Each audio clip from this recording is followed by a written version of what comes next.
si te dijera que la Biblia que tienes en la estantería no es la única mirada imaginable sobre Jesús? Que en lo alto de unas montañas africanas, en monasterios remotos, se han conservado textos que completan, amplían y en ocasiones cuestionan la manera en que la tradición occidental ordenó la memoria cristiana. Si estás viendo esto, no es casualidad. Tu alma reconoce preguntas que aún laten bajo las palabras impresas. ¿Qué se ha guardado del pasado? ¿Qué se nos ha contado y qué se nos ha dejado fuera? La Biblia etíope conserva una colección mucho más amplia que la mayoría de nosotros llama canon. Según la tradición etíope, su códice reúne hasta 81 libros, 15 textos que no forman parte del conjunto protestante ni de la mayoría de las Biblias católicas. Esa cifra impresiona y provoca curiosidad. Pero antes de caer en polémicas fáciles, debemos detenernos en dos cosas cruciales. Una, que existe una larga y compleja historia detrás de cómo las comunidades cristianas eligieron unos textos y dejaron al margen otros.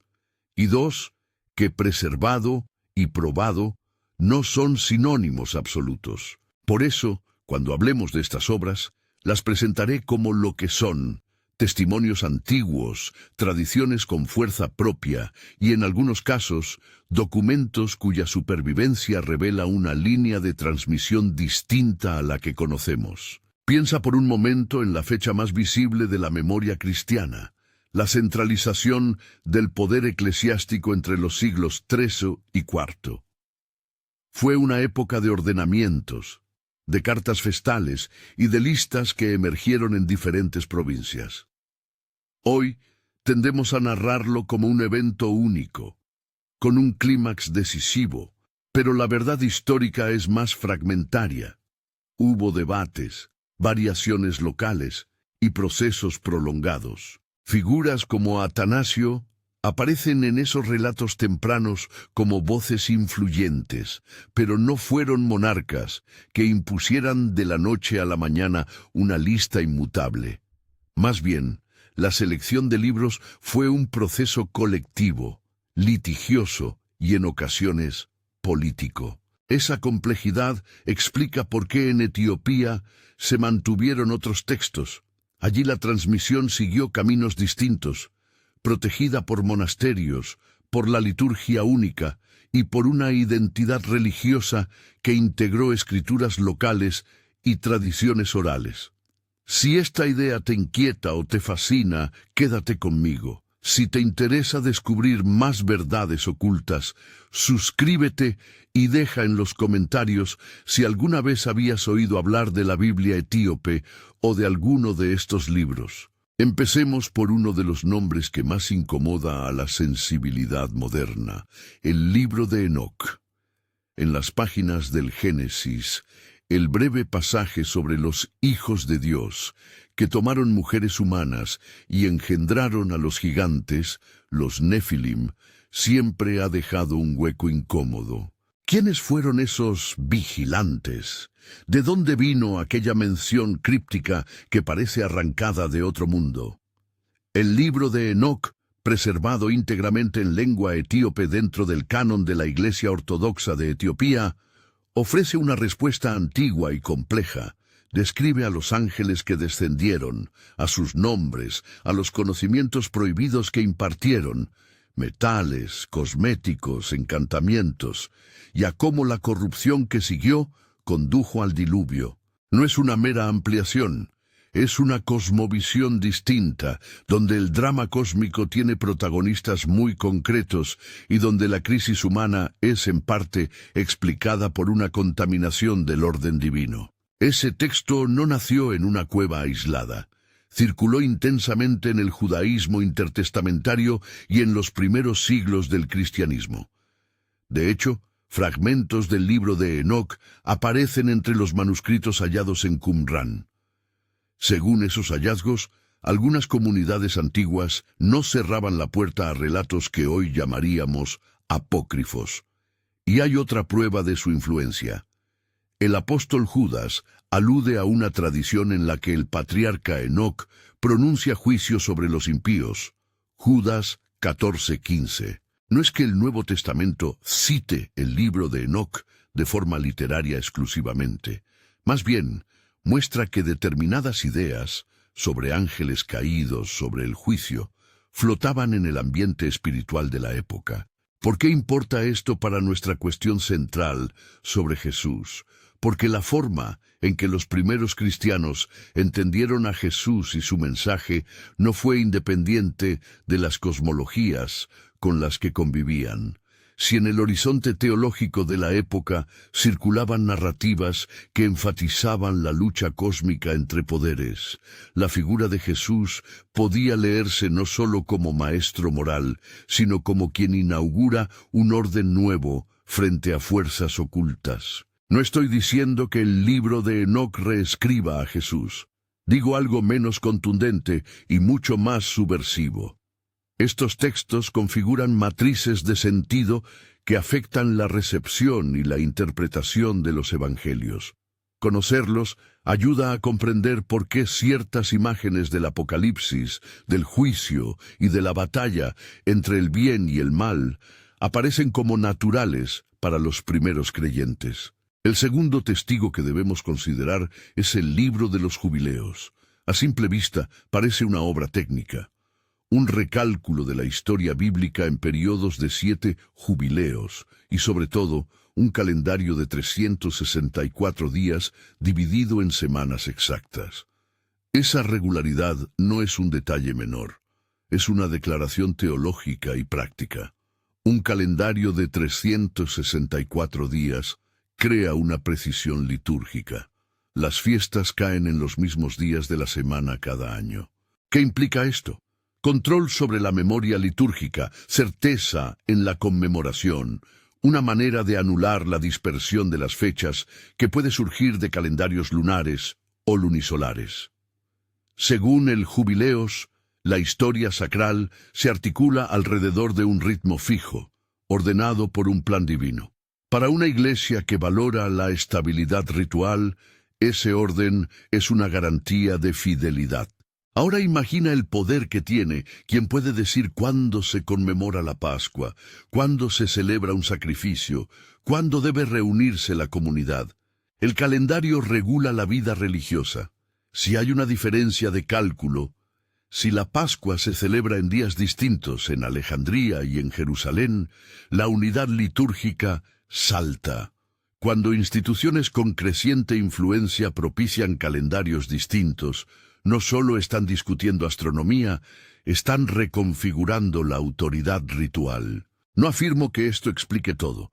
Sí apunto que la persistencia del calendario del Jubileos en ciertas comunidades es parte de una disputa más amplia sobre quién decide el tiempo sagrado. Saltamos ahora a una narración que combina historia, mito y legitimidad política, el Kebra Nagast.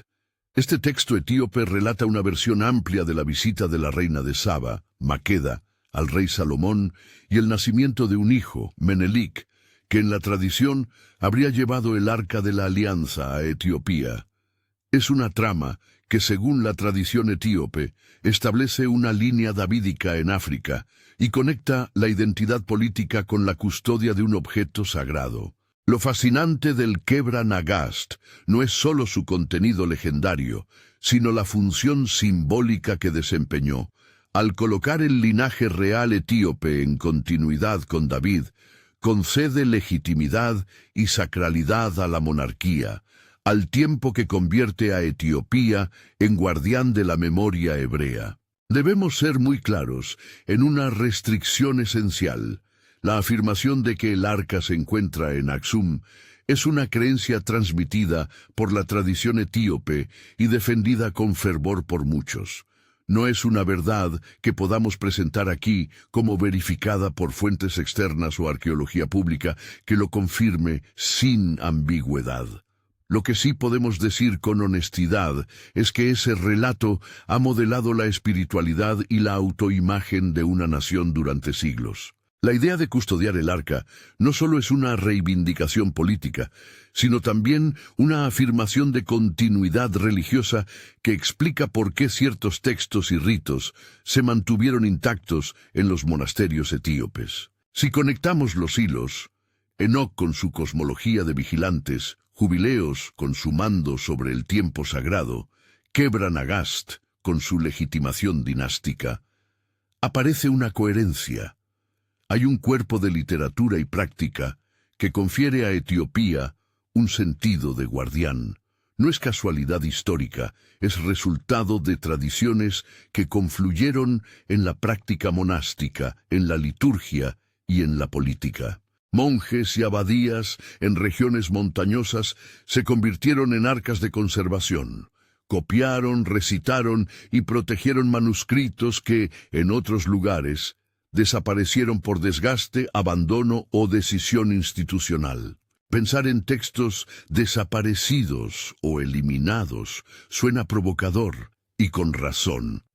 A menudo se sugiere que hubo una especie de limpieza deliberada, que ciertos libros fueron borrados para moldear una ortodoxia única. Esta narrativa puede ser seductora porque explica con claridad poder central, control, silencio, pero la realidad académica y pastoral nos exige cautela.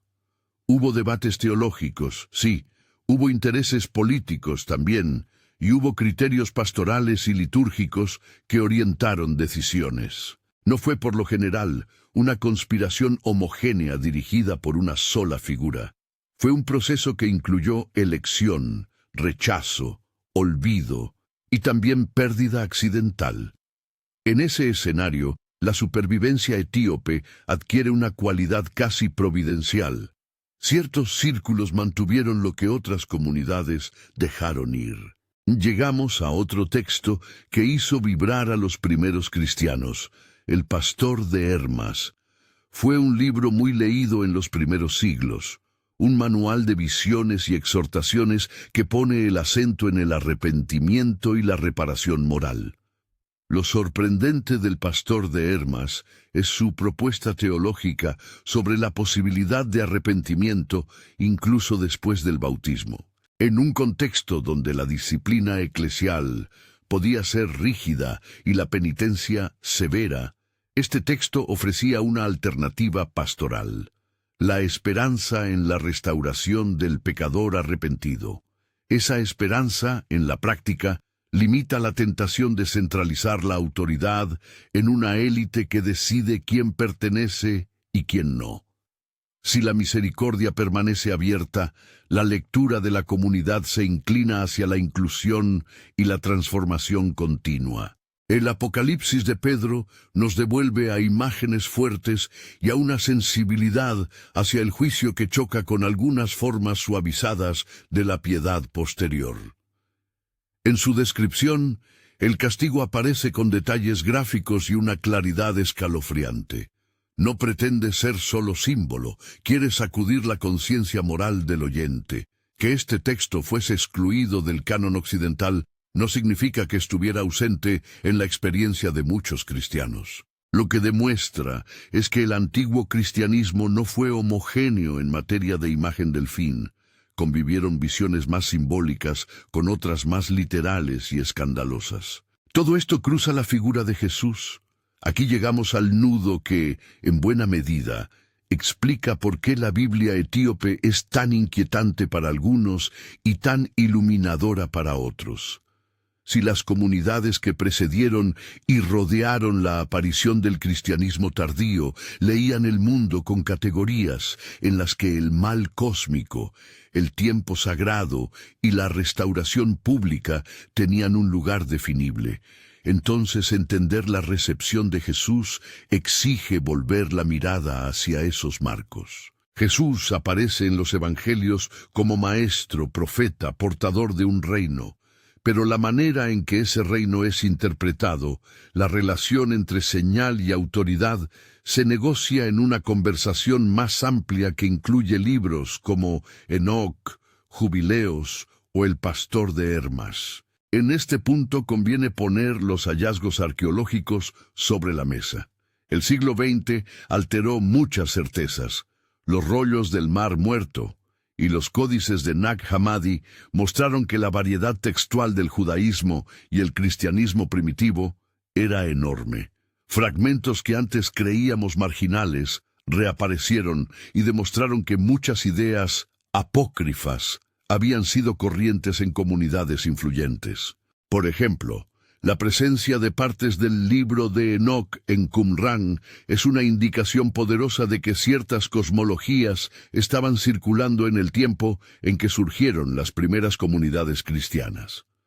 La digitalización reciente de códices etíopes ha puesto además al alcance de investigadores y laicos manuscritos que durante siglos estuvieron confinados en conventos inaccesibles. Todo ello ha alimentado un despertar.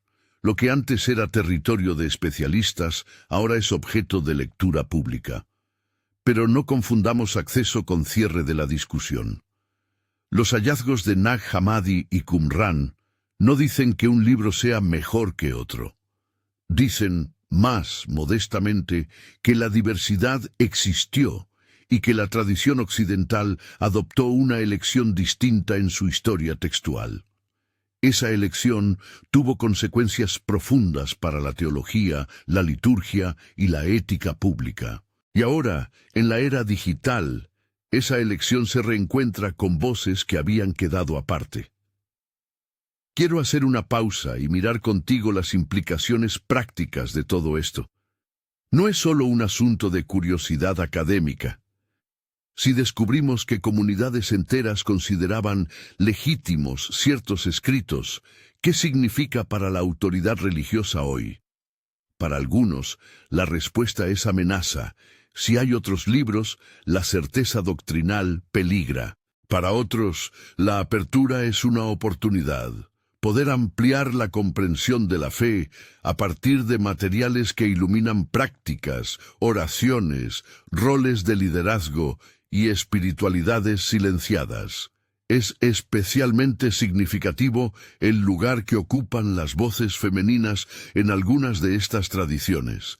Textos y memorias que muestran a mujeres como actores espirituales, madres proféticas, líderes comunitarias.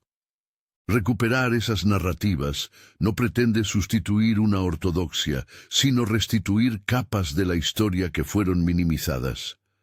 Aquí es donde la tradición etíope adquiere un matiz distintivo. No solo preserva libros, preserva modelos de comunidad.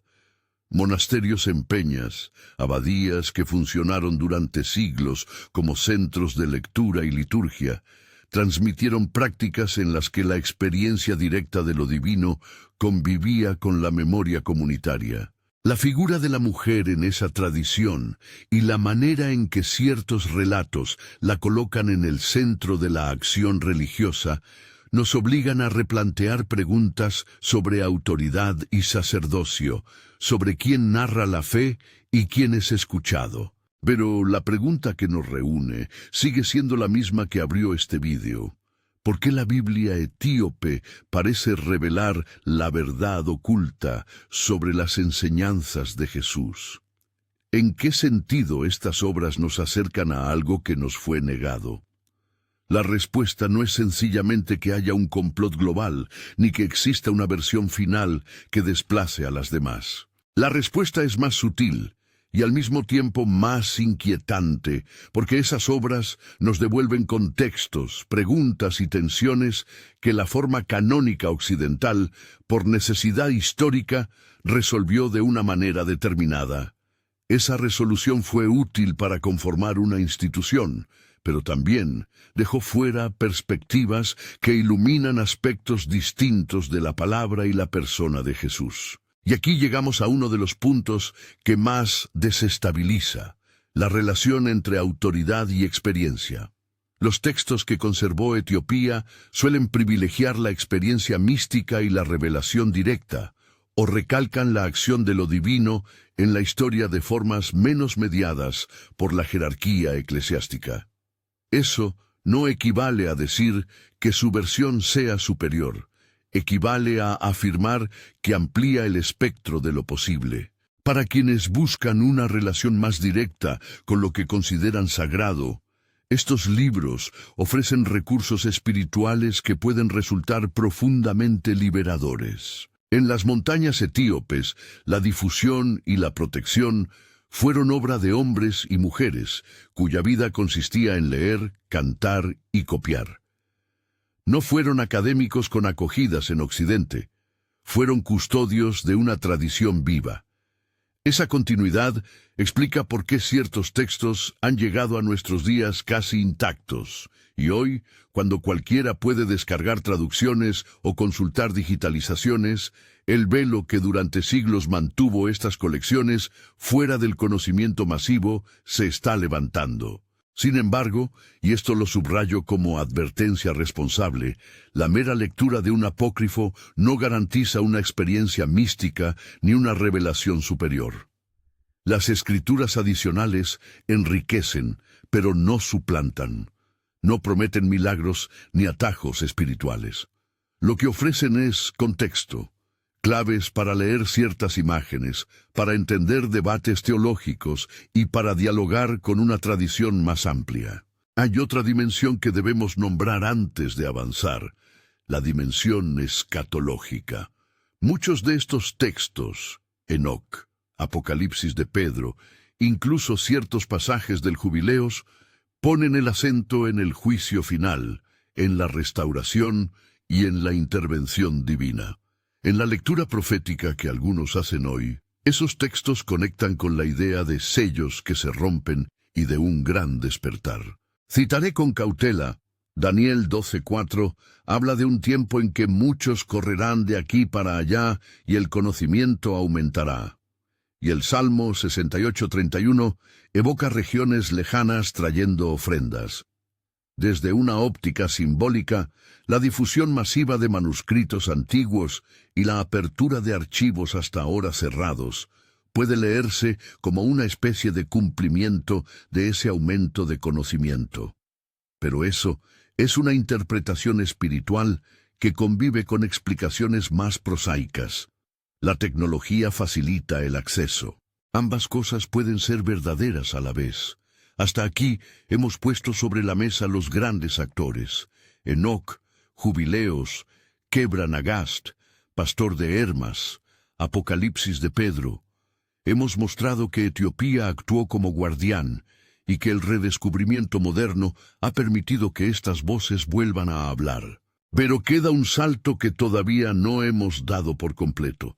Podemos describir la conservación, podemos evaluar la influencia histórica, podemos señalar implicaciones litúrgicas y políticas, pero falta entrar en el terreno más delicado y decisivo.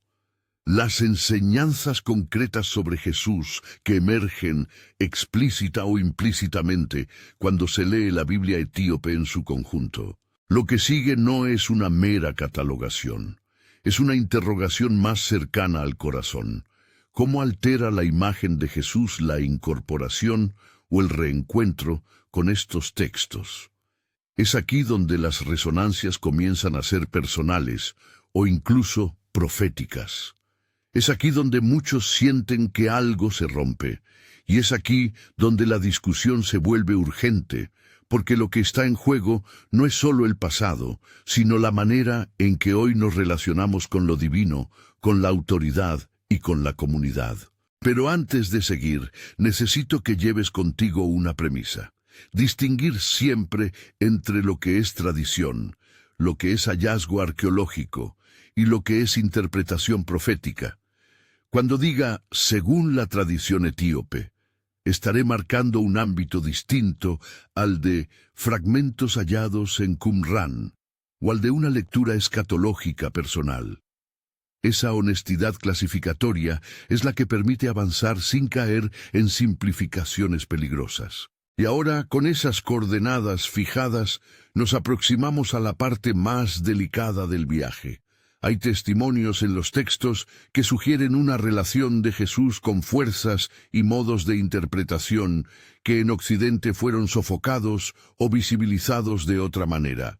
Hay pasajes que, leídos juntos, trazan una imagen de Jesús menos institucional y más mesiánica en un sentido cósmico. Esa imagen no desaparece en los evangelios canónicos, pero se amplifica cuando se la conecta con obras como Enoc o con prácticas litúrgicas distintas. La pregunta que ahora debemos plantearnos, y que vas a oír con mayor detalle en lo que sigue, es cómo esas distintas piezas encajan y qué consecuencias teológicas y espirituales puede tener ese encaje para nosotros hoy. Lo que está por venir discute en términos concretos 3 nodos troncales: autoridad, tiempo sagrado y la figura femenina en la tradición cristiana. En ellos se decide, en buena medida, si la lectura alternativa que ofrece la Biblia etíope es simplemente una suma de textos curiosos o una verdadera ampliación de la experiencia del Evangelio. Aquí la tensión crece. A un lado, la estabilidad institucional. Al otro, la apertura a tradiciones que ruedan hacia una experiencia más directa. ¿Quién cede? ¿Qué se pierde y qué se gana? En este punto conviene detenerse y observar cómo la modernidad altera el tablero. La digitalización de manuscritos etíopes y la circulación de traducciones permiten que lectores de todo el mundo vuelvan a encontrarse con textos que durante siglos fueron custodios de una minoría. Ese acceso masivo equivale a una democratización del pasado, pero también plantea riesgos. Lecturas superficiales pueden convertir materiales complejos en consignas y versiones reduccionistas pueden alimentar esperanzas que los textos no sostienen. Por eso vuelvo a insistir, la invitación es a acercarse con discernimiento, no con la urgencia del sensacionalismo. Sin embargo, la tensión no desaparece. Uno puede reconocer el valor histórico de estos manuscritos y al mismo tiempo sentir una vibración espiritual que reclama mayor atención. Muchos creyentes hoy experimentan ese movimiento como un llamado a reconsiderar prácticas, a revalorar ministerios olvidados y a plantear una fe más plural en sus expresiones. Para otros es motivo de cautela. La disputa no es nueva. Es la misma que atravesó los primeros siglos. ¿Qué voces conforman el cuerpo de aquello que llamamos la fe? Y es aquí donde me detengo, por ahora, para no cerrar la pregunta que hemos abierto. Hemos puesto en el tablero la existencia de los libros, su contenido básico, su función social y política, y la manera en que fueron preservados. Hemos mostrado las implicaciones que tienen para la imagen de Jesús y para la autoridad eclesial. Hemos debatido la influencia de los hallazgos arqueológicos y la apertura digital que nos permite hoy leer sin intermediarios. Lo que sigue exige un análisis más fino, exégesis comparada, pasajes concretos y el modo en que esos textos articulan enseñanzas sobre Jesús que pueden sorprender a quienes no los conocen. Lo que sigue pone en juego, además, la dimensión práctica. Rituales, calendarios, papel de la mujer en la comunidad y una lectura escatológica que percibe el presente como tiempo de desvelamiento. Es ahí donde la narrativa se vuelve apremiante. Porque si algo liberador y a la vez perturbador emerge de todo esto, es la posibilidad de que la historia de la fe no esté cerrada, de que la memoria cristiana pueda expandirse sin traicionar su núcleo. Pero una expansión así exige aprendizaje paciente, crítica honesta y una espiritualidad que no se deje llevar por el ansia de sensaciones. Guarda esta pregunta. Si la Biblia etíope nos ofrece perspectivas que cambian la lectura de Jesús, ¿cómo deberíamos leerla hoy? ¿Con reverencia acrítica, con hermenéutica disputada o con una mezcla de ambas? Esa cuestión conecta directamente con lo que pretendo mostrarte a continuación. Pasajes concretos, paralelismos sorprendentes entre textos apócrifos y pasajes evangélicos, y la manera en que la tradición etíope conserva rasgos de una experiencia cristiana más amplia. Pero antes de abrir esos pasajes, te invito a sostener una postura que será clave para lo que sigue. Admiración sin ingenuidad, interés sin sensacionalismo y una disposición a dialogar con la historia en toda su complejidad. Solo así podemos avanzar sin perdernos en polarizaciones que no ayudan a la verdad. En el próximo tramo entraremos en los detalles textuales que muestran cómo ciertas enseñanzas sobre el reino, el juicio y la praxis de Jesús resonaban y resuenan de manera distinta cuando se leen a la luz de estos textos conservados en Etiopía. Veremos ejemplos concretos donde una frase evangélica cobra un matiz nuevo al cruzarla con un fragmento del libro de Enoc o con una instrucción del Jubileos. Veremos cómo el pastor de Hermas replantea la disciplina comunitaria y cómo el Kebra Nagast articula una memoria política sacral que transforma la identidad de un pueblo creyente. Y sobre todo, nos acercaremos a la pregunta que da título a este trabajo. ¿Por qué, en sentido práctico y espiritual, la Biblia etíope parece revelar algo que muchas tradiciones occidentales dejaron fuera? Mantén la inquietud. Lo que sigue no es mero inventario, es una invitación a replantear lo que creemos saber sobre Jesús y su entorno. Y ese replanteamiento puede ser tan inspirador como perturbador. Si la Biblia etíope nos devuelve contextos y voces que la tradición occidental dejó a un lado, entonces la verdadera pregunta no es solo qué textos contiene, sino qué ocurre cuando los leemos juntos con los evangelios. ¿Qué luz nueva arrojan sobre las enseñanzas de Jesús?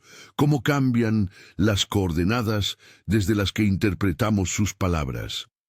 Para abordar eso, tenemos que bajar al terreno de los textos, comparar imágenes, rastrear vocabularios y ver cómo ciertas preocupaciones teológicas vuelven a cobrar sentido cuando ponemos a Enoc, Jubileos, el Kebra Nagast o el pastor de Hermas al lado de los sinópticos y de Juan. Vamos, por tanto, a algunos cruces textuales y a sus implicaciones concretas, sin pretender sustituir una tradición por otra, pero atendiendo a lo que esas confluencias muestran. Comencemos por el libro de Enoc, que fue una de las obras más circuladas en ambientes judíos y cristianos antiguos.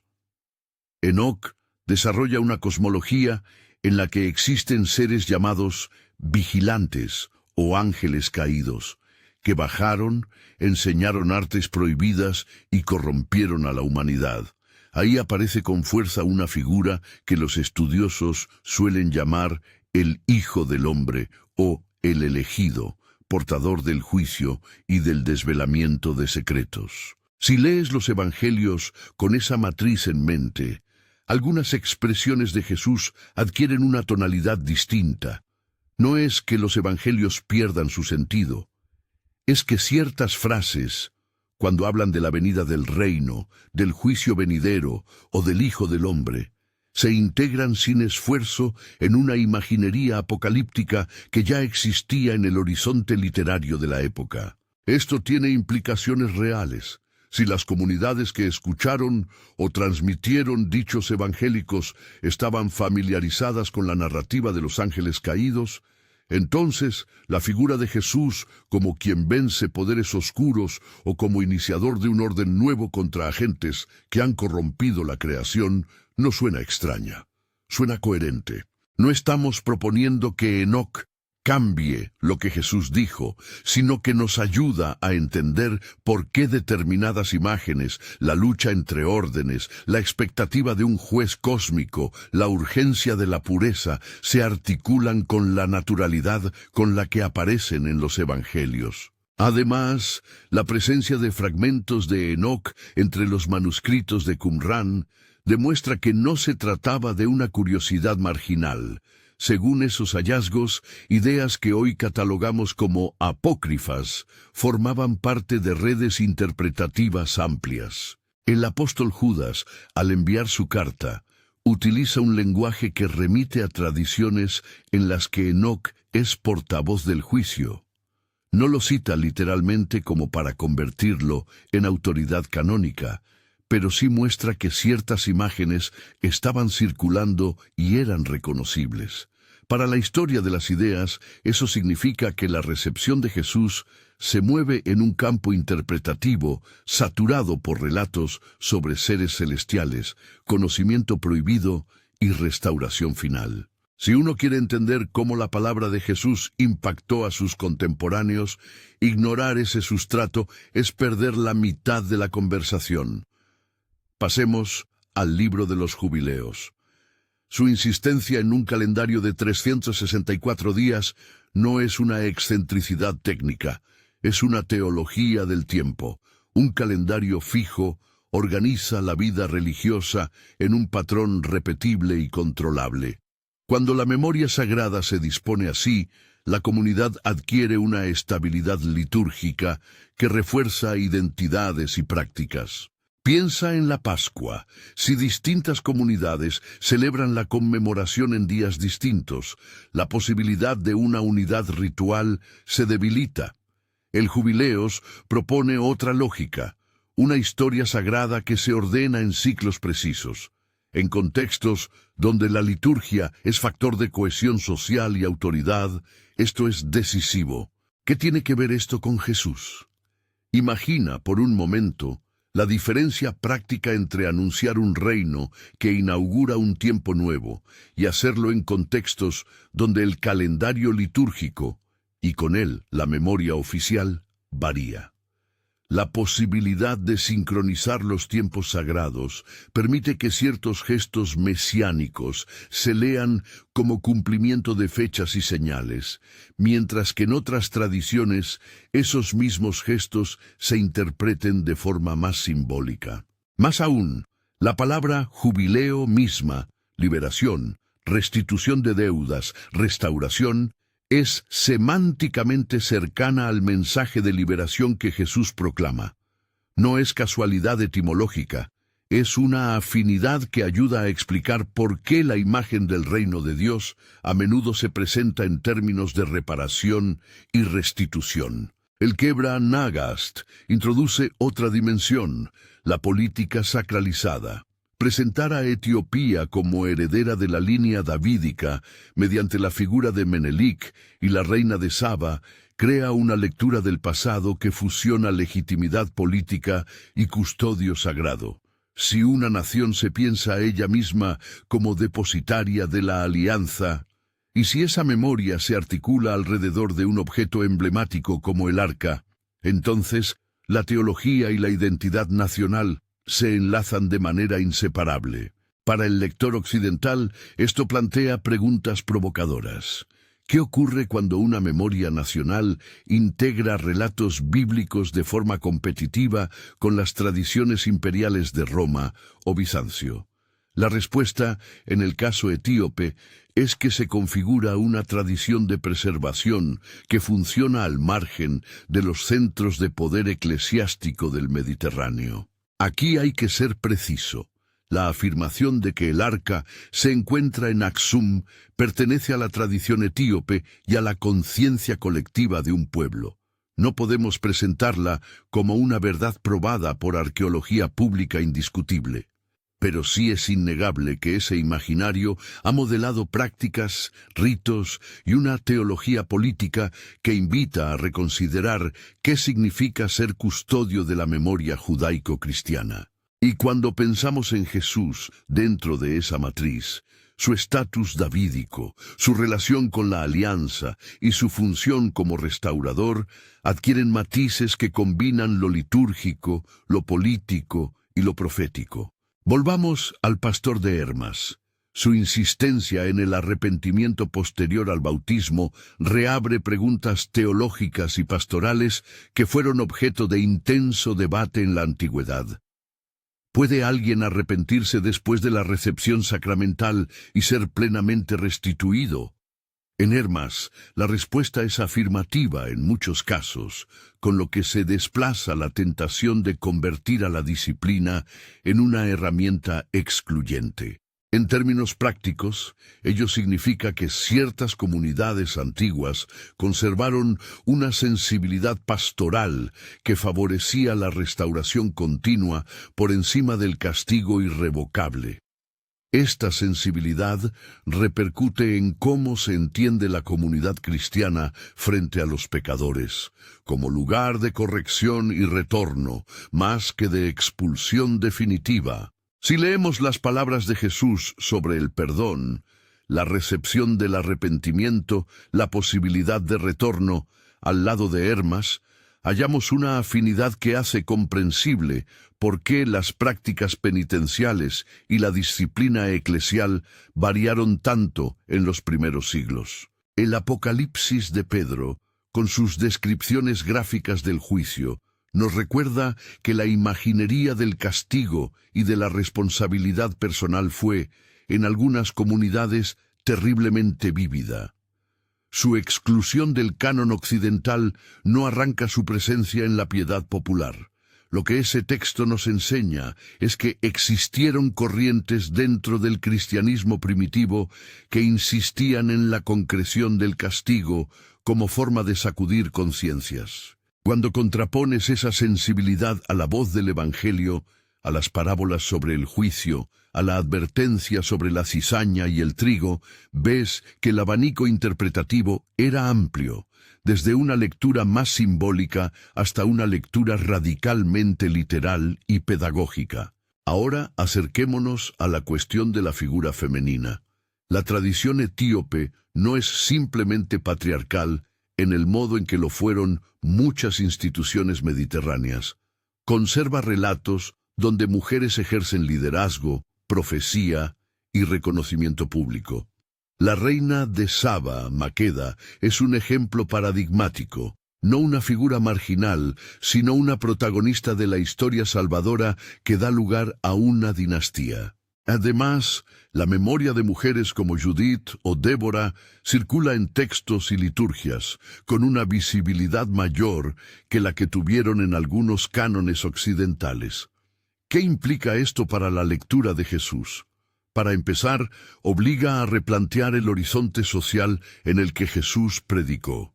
Un mundo donde las mujeres pudieron ser vistas, en ciertos contextos, como portadoras de autoridad profética o simbólica. No digo que la etíope convierta automáticamente a todas las congregaciones anteriores en igualitarias.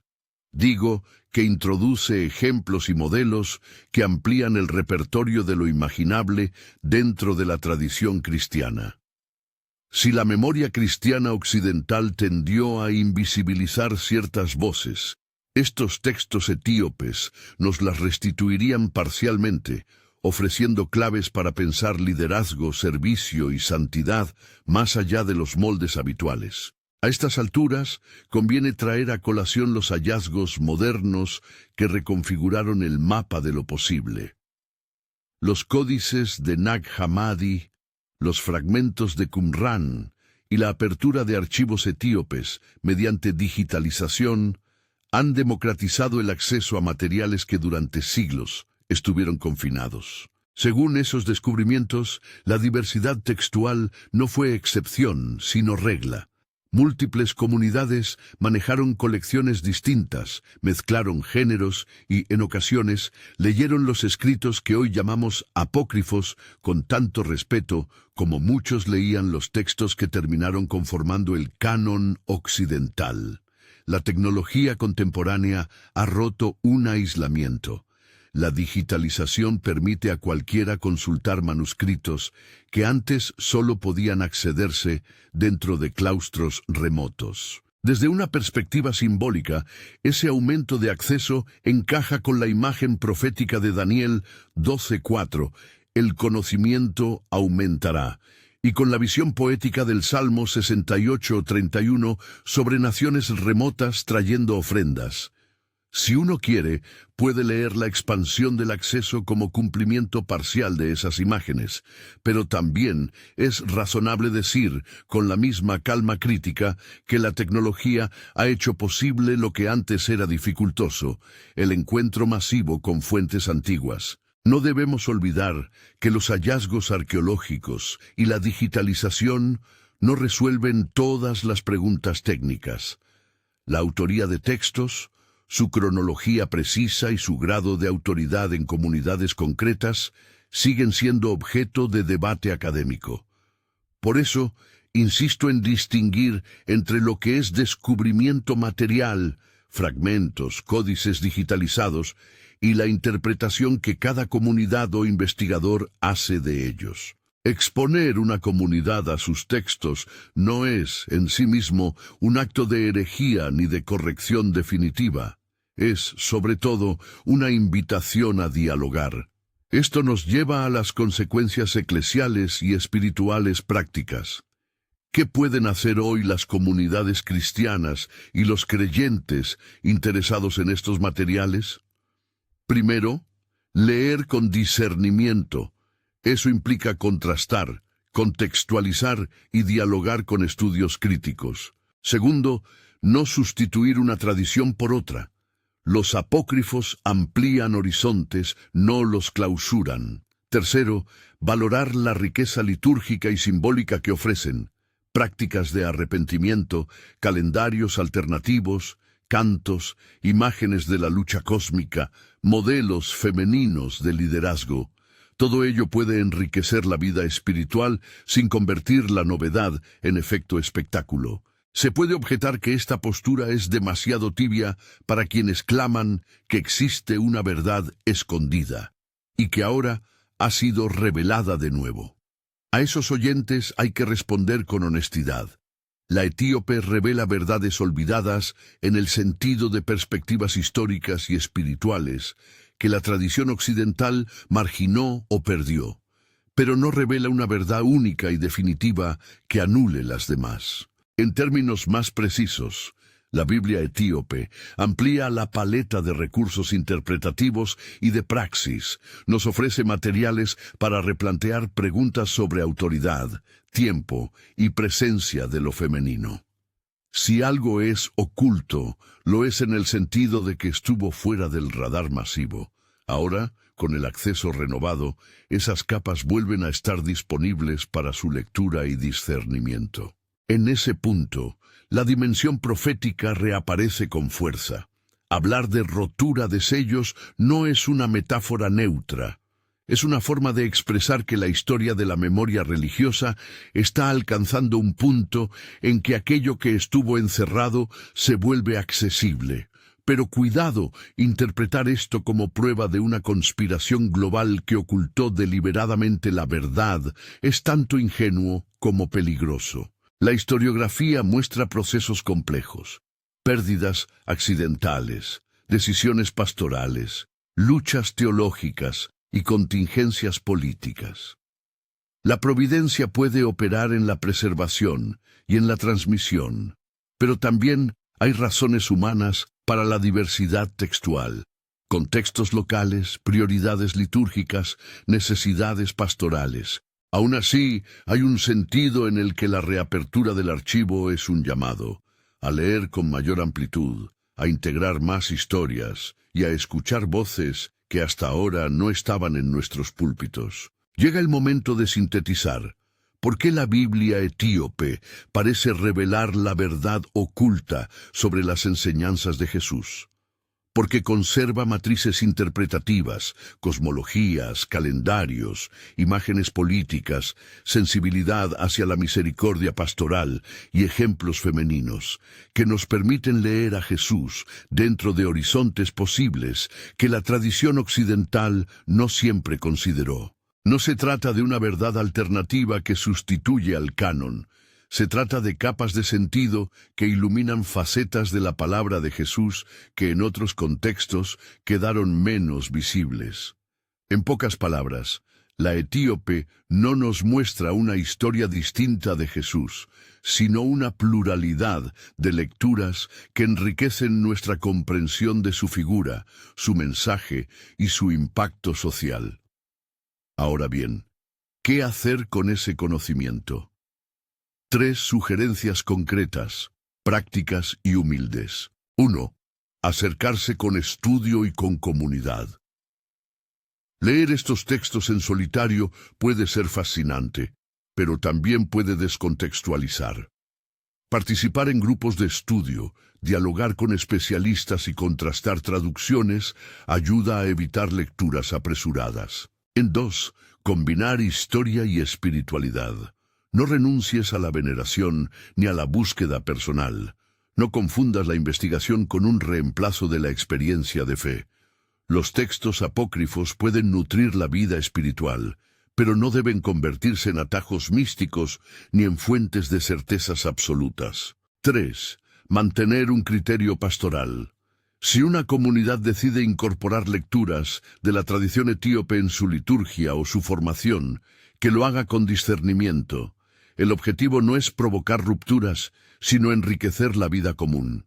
Quiero terminar volviendo a la pregunta del título con una respuesta clara pero matizada.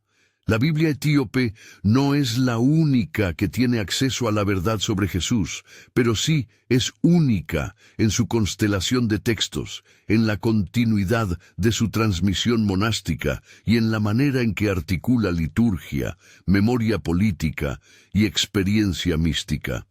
Esa singularidad hace que para muchos ofrezca una verdad oculta en el sentido de perspectivas olvidadas o marginadas. Reconocer esa singularidad no exige repudiar otras tradiciones, exige ensanchar la curiosidad y la humildad con la que nos acercamos a la historia cristiana. Si algo deseo que te lleves de este viaje es una doble postura, de asombro responsable y de inquietud crítica. Asombro porque la diversidad del pasado nos permite ver la riqueza de las formas en que las comunidades han respondido a la pregunta por Dios. Inquietud porque toda nueva lectura exige diálogo, comprobación y una voluntad de no reducir la complejidad a consignas simples. En tiempos en que la información corre veloz por la red, la tarea no es acumular datos, sino aprender a leerlos con justicia, distinguir tradición de hipótesis, signo de prueba de una interpretación profética y el fruto de la investigación del prejuicio. El descubrimiento y la digitalización de manuscritos han abierto una ventana. Desde allí podemos observar rostros antiguos que vuelven a hablarnos. Enoc con su cosmología de vigilantes, Jubileos con su calendario que organiza el tiempo sagrado, el Kebra Nagast con su fusión de memoria nacional y custodia religiosa, el Pastor de Hermas con su misericordia restauradora, el Apocalipsis de Pedro con su imaginería que despierta conciencia. Juntar todo eso no nos ofrece una Biblia más verdadera, nos ofrece un panorama más rico y plural para leer a Jesús.